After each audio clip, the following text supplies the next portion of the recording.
Le président de la République et haute autorité politique de référence de l'Union sacrée de la Nation, Félix-Antoine Tshisekedi Tshilombo, a réuni le samedi dernier le membre du Présidium, les députés nationaux, les sénateurs, le gouverneur, le membre du gouvernement, le président des assemblées provinciales, ainsi que les chefs des partis et regroupements politiques membres de l'Union sacrée de la Nation. Parmi les recommandations que le président Tshisekedi leur avait données figure entre autres la mobilisation de la jeunesse aux opérations de recrutement volontaire lancées par les FRDC. Passant de la parole à l'acte, le secrétaire général et président intérimaire de l'UDPS Tshisekedi, l'honorable Augustin Kabouya, a réuni le lundi 24 février 2025 devant le siège national délimité 11e rue, le premier groupe de jeunes de son parti qui se sont portés volontaires au service militaire.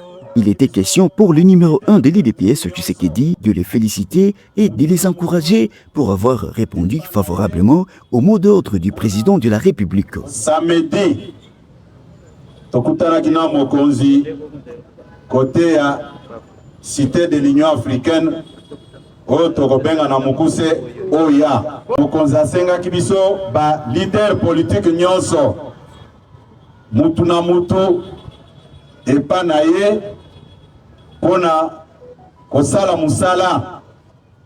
C'est depuis 1997, Obisotos a toujours compléniché. Notre armée est infiltrée. Oui, armée est infiltrée.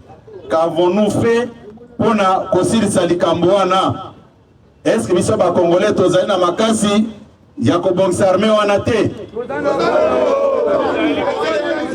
Tozana commandant suprême, son excellence Félix-Antoine Tshisekedi, oazo sa la fierté ya mboka na biso lelo. Asa pesi mot d'ordre pona ba jeune nyonso ya mboka Congo. Bao nyonso baza disponible pour servir le pays sous le drapeau. Bakota na musala ya soda.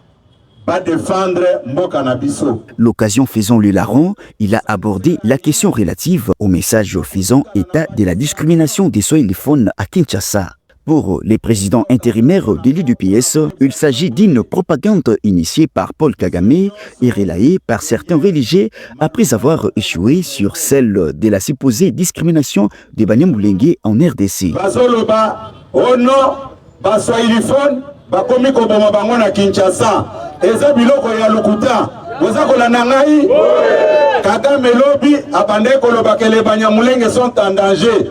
Lelo va changer discours. Pour ceux qui ne le savent peut-être pas, le ministre d'État en charge des infrastructures et travaux publics est Munyamulenge. Pour une petite histoire, ce dernier a été élu député national sur la liste de l'UDPS Tshisekedi au terme des législatives nationales de décembre 2023 avant d'être proposé au gouvernement toujours par l'UDPS Tshisekedi. Dans la même lancée, le secrétaire général Augustin Kabouya a indiqué qu'il a lui-même dans son entourage plusieurs collaborateurs issus de l'espace soiliphone.